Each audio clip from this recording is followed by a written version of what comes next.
Assalamualaikum dan salam Sarawakku sayang, bersama saya Hafizah Munirah Mahrab.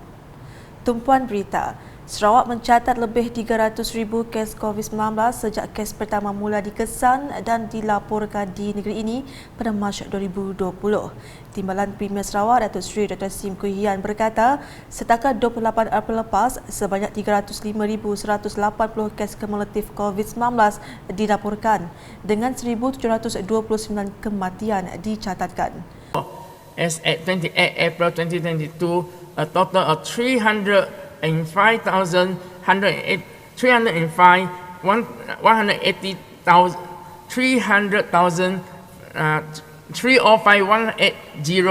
COVID-19 cases and 1,729 direct COVID-19 deaths were reported in Sarawak since the first reported cases on the 13th of March 2020. A total of 2.77 million RT-PCR and professional RT-K antigen samples were analysed. Beliau berkata demikian semasa sesi penggulungan Kementerian Kesihatan Awam, Perumahan dan Kerajaan Tempatan dalam persidangan Dewan Undangan Negeri Edu Sarawak ke-19 pada Rabu. Beliau yang juga Menteri Kesihatan Awam, Perumahan dan Kerajaan Tempatan memaklumkan penggunaan katil unit rawatan rapi ICU dan katil bukan ICU juga menunjukkan tren penurunan dari 27 Mac hingga 23 April 2022. Usage of ICU beds and non-ICU beds also show a decreasing trend from 36% and 40% in EPIC week 13 to 10% and 26% in EPIC week 16 respectively. The statistics have shown a decreasing trend in new COVID-19 cases, COVID-19 death cases, bed utilization rate in our hospitals. These statistics show that the COVID-19 pandemic situation in Sarawak is getting better. Tambah beliau lagi, Sarawak telah mencapai kadar imunisasi yang tinggi walaupun persekitaran geografinya yang luas dan sukar terutamanya lebih 40% penduduk tinggal di kampung dan rumah panjang luar bandar. As at 20th May 2022, 83% of total population or 2,343,667 Sarawakians had been fully vaccinated with 2 doses. In terms of age group, 91.1% of the population aged 18 years and above, or 1,881,213 people, and 93.9% of the population aged 12 to 17 years, or 271,465 people have been fully vaccinated. Dalam perkembangan lain, beliau memberitahu sebanyak 48 kes rabies dengan 5 kematian dicatatkan sepanjang Julai 2016 sehingga April 2022. A total of 48 human rabies cases were recorded for this period, with 7 cases reported in 2022 alone. Out of the total 48 human rabies cases, there are 5 survivors, with 3 of them were cases reported in 2022. Jelas Datuk Seri Dr. Sim lagi, Pertubuhan Kesihatan Sedunia WHO mempunyai sasaran untuk menghapuskan rabies secara global menjelang tahun 2030. Laporan seterusnya, seluas 770,000 hektar tanah hak adat Bumi Putera NCR telah dibangunkan untuk tujuan pertanian setakat ini. Menteri Pemberian Pertanian dan Pembangunan Wilayah Sarawak, Datuk Seri Dr. Stephen Rudi Utom berkata, tujuan utama pembangunan tanah NCR adalah untuk membuka kawasan luar bandar dan meningkatkan taraf sosioekonomi pemilik tanah melalui pelbagai projek pembangunan pertanian. The development of NCR land has accelerated by large-scale development scheme. Since 1970s, the joint venture model in mid-1990s. However, it is noted that most of the project participants of these two models are unhappy as the financial return received are far below their expectation. Projects under JV model in particular are unable to give dividend as expected even after 10 years of project. In view of the above, government is reviewing implementation of this existing NCR JV project in order to ensure the interests of all respective parties are all taken care of. Beliau berkata demikian semasa sesi penggulungan kementeriannya dalam persidangan Dewan Undangan Negeri Dun Sarawak ke-19 pada Rabu. Sementara itu, beliau memberitahu kerajaan negeri kini sedang mengkaji semula pelaksanaan projek joint venture NCR yang sedia ada bagi memastikan kepentingan semua pihak terjaga.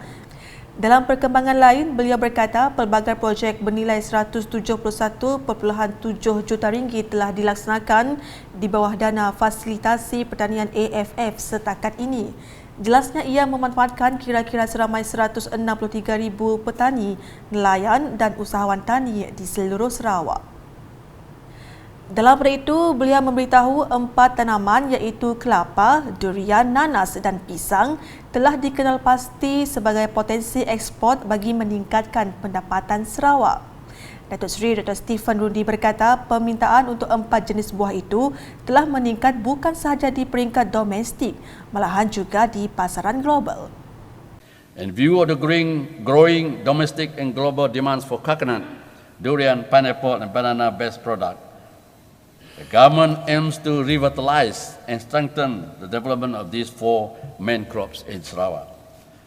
My ministry has set a target to increase the planted areas for coconut to 30,000 hectares and 20,000 hectares for each durian and pineapple and banana by the year 2030.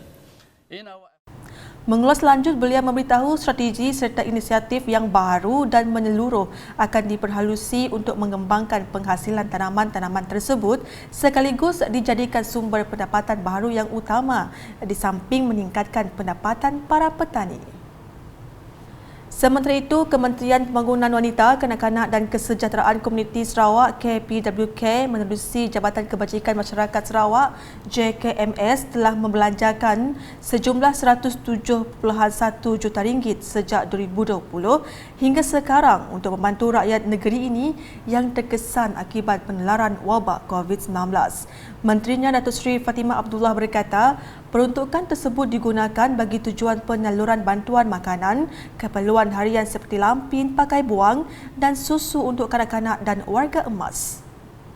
Bagi meneruskan kelangsungan hidup semasa Sarawak dilanda pandemik COVID-19, terutama sekali semasa Perintah Kawalan Pergerakan dikenakan, Kementerian melalui Jabatan Kebajikan Masyarakat Sarawak telah membelanjakan sejumlah 107.1 juta sejak tahun 2020 hingga kini bagi tujuan penyaluran bantuan makanan, keperluan harian seperti lampin pakai buang dan susu untuk kanak-kanak dan warga emas yang memerlukan. Bantuan ini diberikan kepada mereka yang dikenakan Perintah Kawalan Pergerakan atau PKP. Perintah Kawalan Pergerakan diperketatkan PKPD, Perintah Pengawasan dan Pemerhatian di Rumah Home Surveillance Order. Beliau berkata demikian semasa menyampaikan ucapan penggulungan kementeriannya pada persidangan Dewan Undangan Negeri Dun Sarawak ke-19 pada Rabu. Malah bagi meringankan beban kos perubatan dan rawatan yang tinggi, Kerajaan Gabungan Parti Sarawak GPS, jelas Datuk Seri Fatimah telah memperkenalkan bantuan khas pesakit buah pinggang mulai April 2020 dan bantuan perubatan sejak Oktober 2021. Sejak April 2020, BPBP iaitu bantuan khas pesakit buah pinggang telah diberi kepada seramai 130 orang pesakit buah pinggang yang memenuhi kriteria dengan melibatkan perbelanjaan berjumlah 2.4 juta. Bantuan ini merangkumi bantuan klinikal seperti pemasangan arteriovenous fistula atau AVF, suntikan erythropoietin EPO, rawatan hemodialisis dan continuous ambulatory peritoneal dialysis atau CAPD. Melalui inisiatif ini, Kerajaan Sarawak juga telah memperuntukkan sejumlah RM249,000 bagi pembelian 6 unit mesin hemodialisis yang ditempatkan di Pusat Jantung Sarawak 2 buah, Hospital Marudi 1 buah, Hospital Seratok 1 buah, Hospital Dalat sebuah dan Hospital Sarike sebuah. Menjelas lanjut, Datuk Seri Fatimah berkata kerajaan GPS telah meluluskan pembinaan Pusat Komuniti Keperluan Khas SNCC yang akan memberi perkhidmatan bersepadu dan holistik kepada golongan orang kurang upaya OKU. Dalam perkembangan lain, beliau memberitahu pemberian RM1,000 menerusi Endowment Fund Sarawak EFS bagi setiap kelahiran anak Sarawak sejak 2019 dan bantuan ibu bersalin BIB yang diperkenalkan pada tahun 2020 merupakan pengiktirafan kerajaan Sarawak kepada kaum wanita. Setakat 31 Mac 2022, EFS telah memberi manfaat kepada 65,482 orang penerima dengan jumlah peruntukan sebanyak 65.5 juta, sementara seramai 42,219 ibu telah menerima inisiatif yang melibatkan jumlah peruntukan sebanyak 19 juta. Beliau berkata demikian ketika membahaskan usul penghargaan atas ucapan Tuan Yang Terutama Yang di-Pertuan Negeri Sarawak dalam persidangan DUS Sarawak ke-19 pada Rabu. Sementara itu, Kerajaan Sarawak juga telah meluluskan penggunaan geran khas tahunan sebanyak RM5,000 bagi menyokong institusi awal kanak-kanak ECI pada masa yang mencabar ini. Datuk Seri Fatimah menjelaskan penggunaan geran ini bagi membayar institusi awal kanak-kanak ECI tersebut. The grant of 29.1 million was indeed a great help to ease the financial burden of 2,868 ECIs in 2020 and 2,958 in 2021. Berikut pula, Kementerian Belia Sukan dan Pembangunan Usahawan MySet Sarawak mensasarkan 60 program pembangunan sukan secara besar-besaran pada tahun ini. Menterinya Datuk Seri Abdul Karim Rahman Hamzah berkata, ini adalah untuk memupuk dan menggalakkan gaya hidup sihat dan meningkatkan perpaduan dalam kalangan masyarakat.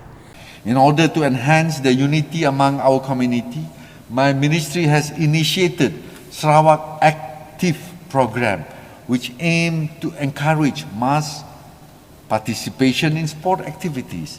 Sarawak Active focuses on emphasizing strategic approach in implementing various sport activities for different levels of this community.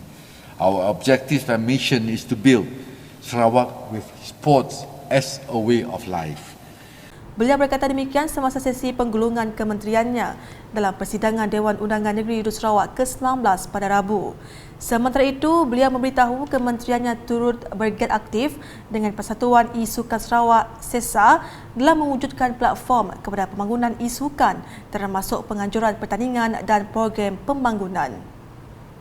The objective of e-sport competition is to promote e-sport development at the grassroots level and transform into a more competitive training platform. The competition includes Sarawak Stay-at-Home eSport Challenge, MySS Youth Stay-at-Home Active Challenge, MySS eFootball Pro Evolution Soccer or PES 2021, and MySS Malaysia Day eSport Cup with 2,500 participants throughout Sarawak. Sekian edisi Tengah Hari bersama saya Hafizah Munirah Mahrab. Berita lebih lanjut boleh didapati di semua platform media sosial UKAS termasuk portal ukas.sarawak.gov.my dan UKAS Channel di YouTube. Salam UKAS.